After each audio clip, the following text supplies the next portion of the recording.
What would you do if you moved into a new condo and from your condo window, you could look inside your neighbor's house and they started fucking? Would you keep watching? Let me know in the comment section below. Hey guys, Shalon here. Welcome to the Bin Zone. On today's video, we're talking about the Amazon Prime original movie, The Voyeurs. And let's just jump into it because there's a lot to unpack in this movie. Now, the movie starts off and we're introduced to Thomas and his girlfriend Pippa. They move into their new condo. They're signing the lease the day of. They're in their mid to late 20s in the beautiful city of Montreal, and they have this nice ass condo. Now, their first night there, they look across and they see their neighbors, and then their neighbors start fucking and they watch. And at first, the character of Pippa is kind of turned off by it and thinks it's creepy, while her boyfriend Thomas is curious. I mean, wouldn't you be curious? But eventually they leave that and they start talking about what they want out of their relationship, what their future holds. And Thomas talks about how he wants to start playing the accordion because he's a musician. And Pippa talks about how she's been in school for so long that she wants to decompress, have fun, hangovers, live the good life. I mean, look at their condo. Who wouldn't want to live that life, right? So right then and there, we can already see the two differences between the two characters. Thomas has something that he wants to do that will enhance his skill and his craft at work. But Pippa wants something that is going to fulfill her in a way that her current life doesn't. She wants to have fun. We see what time Pippa's on. So the following day, Pippa's coming home from work and she passes by a store and she sees binoculars and she sees an accordion.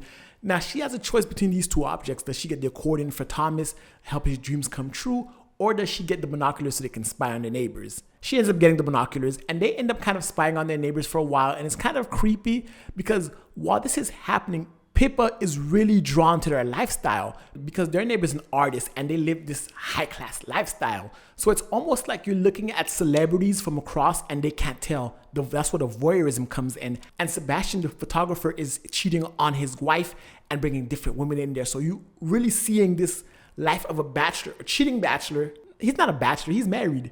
You see the life of a man who's cheating on his wife, but he's in great shape and he lives this larger-than-life persona. And Pippa gets infatuated by that to the point where that's how she gets off now because her relationship with Thomas isn't that passionate, isn't that exciting.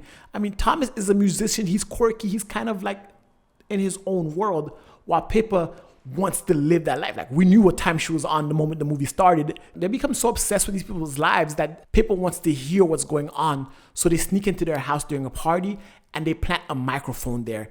And they kind of have like a laser type microphone. The mechanics of it doesn't really make sense, but they made a microphone and now they can listen to the conversation to the point where they see how abusive and nasty Seb is to Margot. And at this point, Thomas is like, I'm done. This is not our business.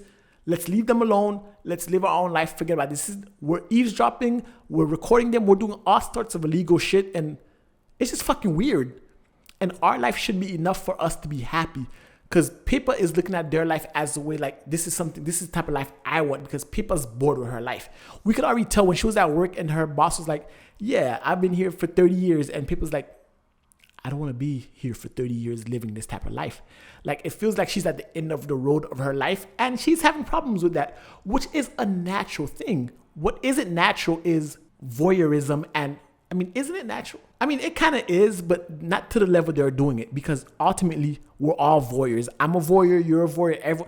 If you're on Instagram, Facebook, Twitter, YouTube, you're a voyeur. You're peering into someone's life. You're peering into the life they present you, but you feel like you know them. Like, you guys watching the video, subscribers, you feel like you know me. I've commented with you guys back and forth. There's a rapport. You guys see the type of things I like and don't like. So there's a rapport there. So you feel like you know me, but you don't really know me. You know what you see. You know what you're voyeuring into. And me, same thing. The people I follow on Instagram, the people I follow on Facebook, Twitter, whatever, I feel like I know them. I feel like I'm a part of their life and I'm entranced by their stories, but I don't know them. I just know what they present online.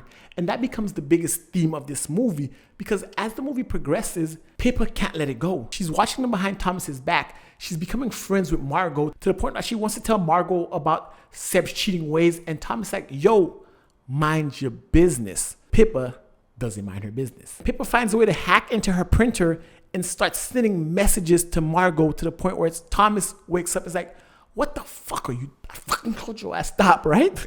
And Margot pulls out a knife and almost kills Seb before killing herself. So when Pippa wakes up the next morning and Thomas wakes up and they find out Margot killed herself, Thomas loses his shit. And I will say this, Thomas was telling people from the jump, like, yo, this is not cool. Let's leave this behind. Let's not do this. Pippa was the one that was obsessed with these people's lives. So Thomas, like, you know what? I'm done. he dumps her and hauls ass. Now, I want to say this. That's kind of green. Like, I granted, you told her, chill out. Like, yo, stop doing that. But ultimately, that's your girl, yo. Like, that's who you moved in with. That's someone who you want to have a future with. And at the first sign of like a hiccup at her stubbornness, you leave. Like, bruh, it's a relationship. And he leaves her. But now Pippa is upset. She's depressed. She goes a few days. Thomas doesn't come back. It's pretty much over. And then she goes back to peering in on Seb and watching him grieve to the point where she stalks him. When he goes to a bar, she follows him. She ends up going back to his place and having sex with Seb. I don't know, think like, Pippa, what is wrong with you, bro? And this movie shows us how we get entranced with someone else's life that we want to be in. When we're celebrity culture, YouTube culture, social media culture, we want to be in that life. We see the snapshots of their life and we want to be a part of it. So Thomas ends up coming back. And she ends up spending the night with Seb. And Thomas picks up the binoculars, looks across, and sees Pippa fucking him. When Pippa wakes up the next morning and goes back home, Thomas killed himself. Now, 2 deaths are on her consciousness because her actions led to 2 people killing themselves, to the point where now she starts to deteriorate.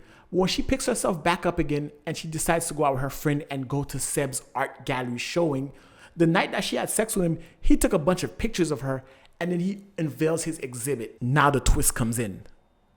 Margot was never dead. The whole thing was a social experiment where they rented the house to Pippa and Thomas and Pippa were the guinea pigs to their art project and to see how far voyeurism would go. And we see that Pippa fell to the trap. They made their life seem more interesting. They presented an image. It's similar to what I was saying earlier about Instagram and Facebook. They showed her what they wanted her to see and she ran with it, and she got involved ultimately to the point where she got Thomas killed, or ends up having Thomas kill himself. And that shatters Pippa because her whole life was turned upside down by a lie. You upend your entire life for these celebrities, for these images that you see without actually knowing the person. And it's like, bruh, is this what we've come to as a society? Is this where we're going? This movie makes us look at that message. This movie makes us look at the themes of public comparison, privacy, and obsession, and just how far we would go as a people to appease these innate things within us. But Pippa ends up finding out Thomas didn't kill himself. They killed Thomas in order for their art project to go viral, in order for them to become even bigger than they are. So there was some foul play involved. Even though they had their own experiment set up, it wasn't enough. They had to kill Thomas in order to prove their point, which goes to show just how far people are willing to go for their art, for their media, on whatever. So Pippa decides to get revenge, and ultimately at the end of the movie, she gets them back and blinds them. And now Seb and Margot are blind and Pippa is without Thomas. So everyone loses when you try to play games with people's lives. I found this movie very interesting. And one of the most interesting things that I found in this movie was the fact that, no one here believes in calling the cops.